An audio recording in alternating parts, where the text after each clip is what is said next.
Ambrose Bierce was born into poverty in 1842 on a farm in Ohio. Although he had no formal education, his father taught him to read and write before he left to make his own way in the world, joining the Union Army as a teenager in 1861. After surviving horrific battles out east, Bierce settled out west in San Francisco, marrying and publishing collections of war stories to audiences still eager to read them. Although he'd achieved literary success, Bierce suffered many personal losses, including the death of 2 children and a divorce from his wife, who died soon after.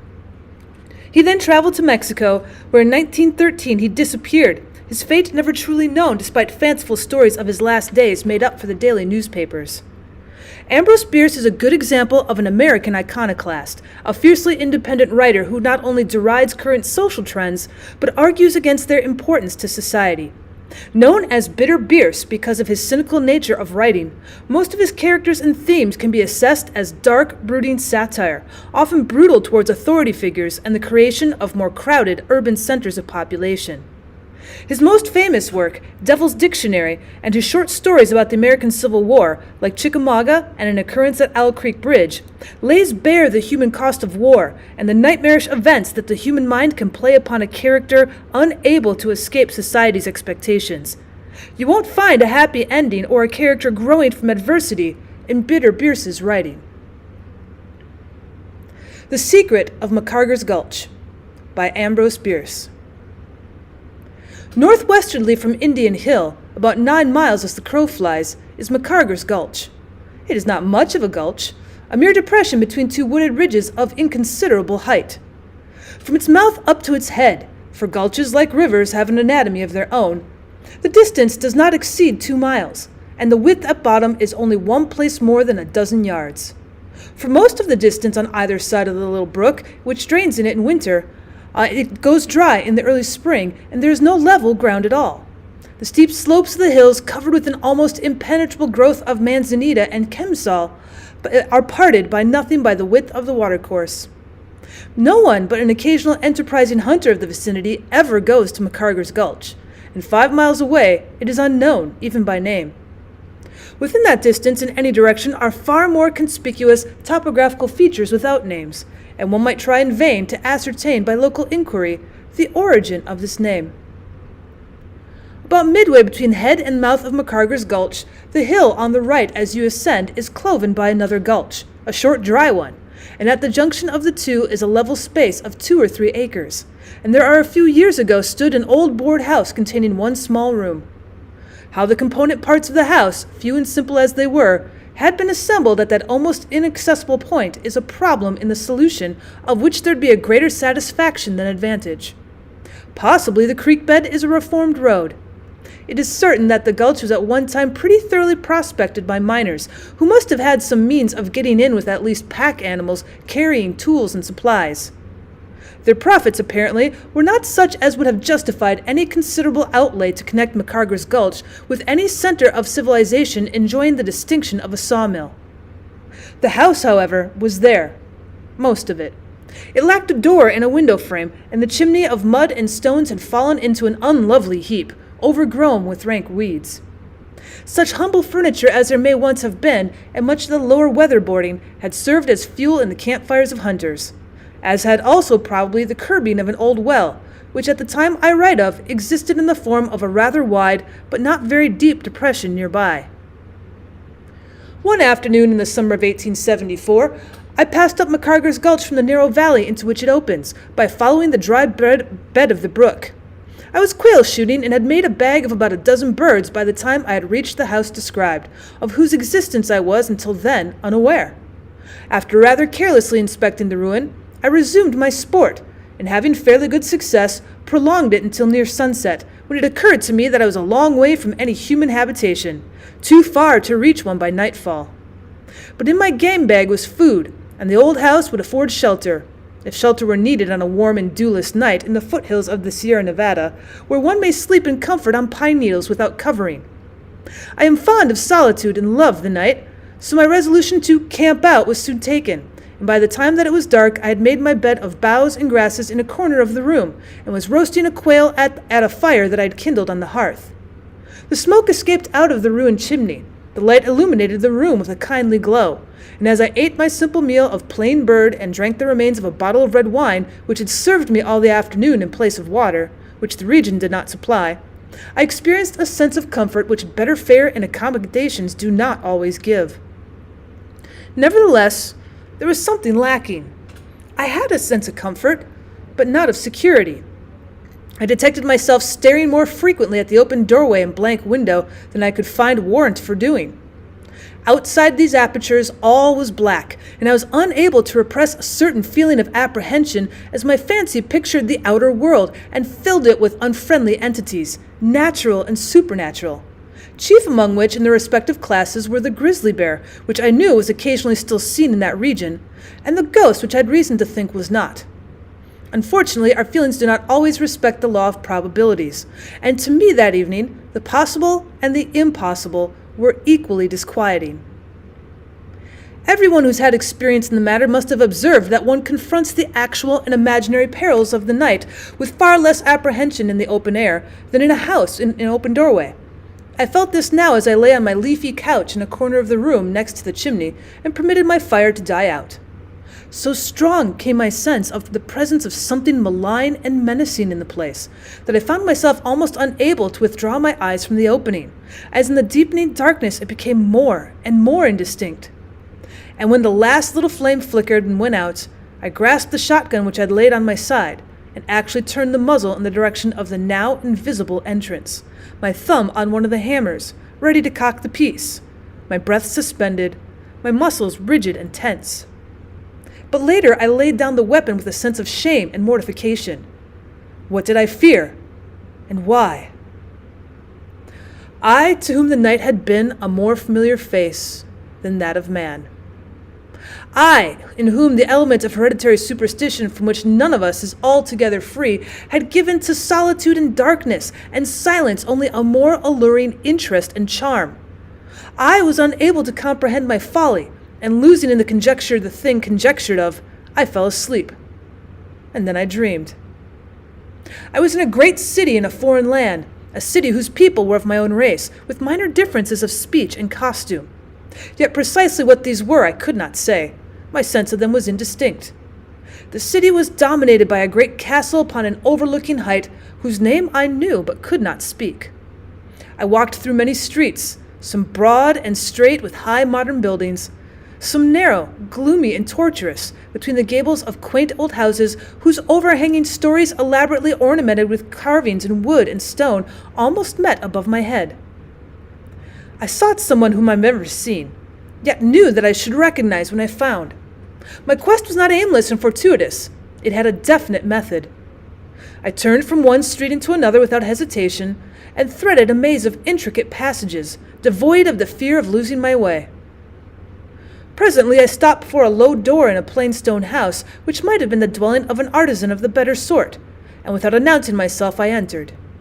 The room, rather sparely furnished, and lighted by a single window with a small diamond-shaped panes, had but two occupants, a man and a woman. They took no notice of my intrusion, a circumstance which in the matter of dreams appeared entirely natural. They were not conversing. They sat apart, unoccupied and sullen.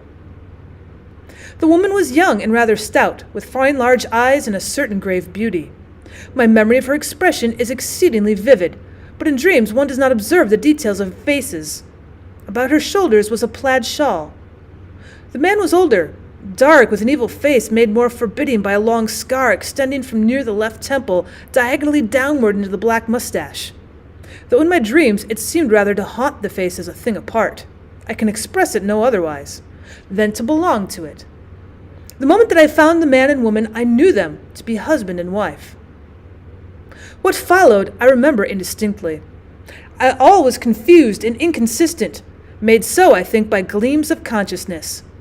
It was as if two pictures, the scene of my dream and my actual surroundings, had been blended, one overlying the other, until the former, gradually fading, disappeared, and I was broad awake in the deserted cabin, entirely and tranquilly conscious of my situation. My foolish fear was gone, and opening my eyes, I saw that my fire, not altogether burned out, had revived by the falling of a stick and was again lighting the room. I had probably slept only a few minutes, but my commonplace dream had somehow so strongly impressed me that I was no longer drowsy. And after a little while, I rose, pushed the embers of my fire together, and lighting my pipe, proceeded in a rather ludicrously methodical way to meditate upon my vision. It would have puzzled me then to say in what respect it was worth attention. In the first moment of serious thought that I gave it to the matter, I recognized the city of my dream as Edinburgh, where I had never been. So if the dream was a memory, it was a memory of pictures and description. The recognition somehow deeply impressed me. It was as if something in my mind insisted rebelliously against will and reason on the importance of all of this.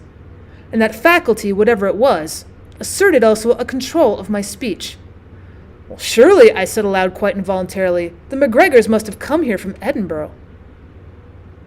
At the moment, neither the substance of this remark nor the fact of my making it surprised me in the least. It seemed entirely natural that I should know the name of my dream folk and something of their history. But the absurdity of it all soon dawned upon me. I laughed aloud, knocked the ashes from my pipe, and again stretched myself upon my bed of boughs and grass, where I lay staring absently into my failing fire, with no further thought of my dream or my surroundings. Suddenly the single remaining flame crouched for a moment, and then springing upward, lifted itself clear of its embers and expired in air. The darkness was absolute. At that instant, almost it seemed before the gleam of the blaze had faded from my eyes, there was a dull, dead sound, as of some heavy body falling upon the floor, which shook beneath me as I lay. I sprang to a sitting posture and groped at my side for my gun. My notion was that some wild beast had leaped in through the open window. While the flimsy structure was still shaking from the impact, I heard the sound of blows, the scuffling of feet upon the floor, and then, it seemed to come from almost within reach of my hand, a sharp shrieking of a woman in mortal agony. So horrible a cry I had never heard nor conceived. It utterly unnerved me. I was conscious for a moment of nothing but my own terror. Fortunately, my hand now found the weapon of which it was in search, and the familiar touch somewhat restored me. I leaped to my feet, straining my eyes to pierce the darkness. The violent sounds had ceased, but more terrible than these, I heard at what seemed long intervals the faint intermittent gasping of some living, dying thing. As my eyes grew accustomed to the dim light of the coals in the fireplace, I saw first the shapes of the door and window looking blacker than the black of the walls. Next, the distinction between wall and floor became discernible, and at last I was sensible to the form and full expanse of the floor from end to end and side to side. Nothing was visible, and the silence was unbroken. With a hand that shook a little, the other still grasping my gun, I restored my fire and made a critical examination of the place. There was nowhere any sign that the cabin had been entered. My own tracks were visible in the dust covering the floor, but there were no others. I relit my pipe, provided fresh fuel by ripping a thin board or two from the inside of the house. I did not care to go into the darkness out of doors, and passed the rest of the night smoking and thinking and feeding my fire. Not for added years of life would I have permitted that little flame to expire again. Some years afterward, I met in Sacramento a man named Morgan, to whom I had a note of introduction from a friend in San Francisco. Dining with him one evening at his home, I observed various trophies upon the wall, indicating he was fond of shooting. It turned out that he was, and relating some of his feats, he mentioned having been in the region of my adventure. "Mr. Morgan," I asked abruptly, "do you know of a place up there called Macarger's Gulch?" "Oh, I have a good reason to," he replied.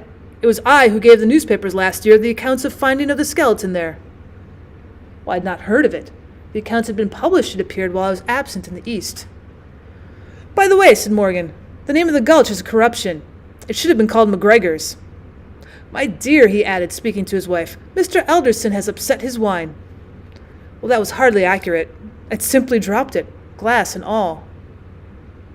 "Well, there was an old shanty once in the gulch," Morgan resumed when the ruin wrought by my awkwardness had been repaired. "But just previously to my visit it had been blown down, or rather blown away, for its debris was scattered all about, the very floor being parted plank from plank.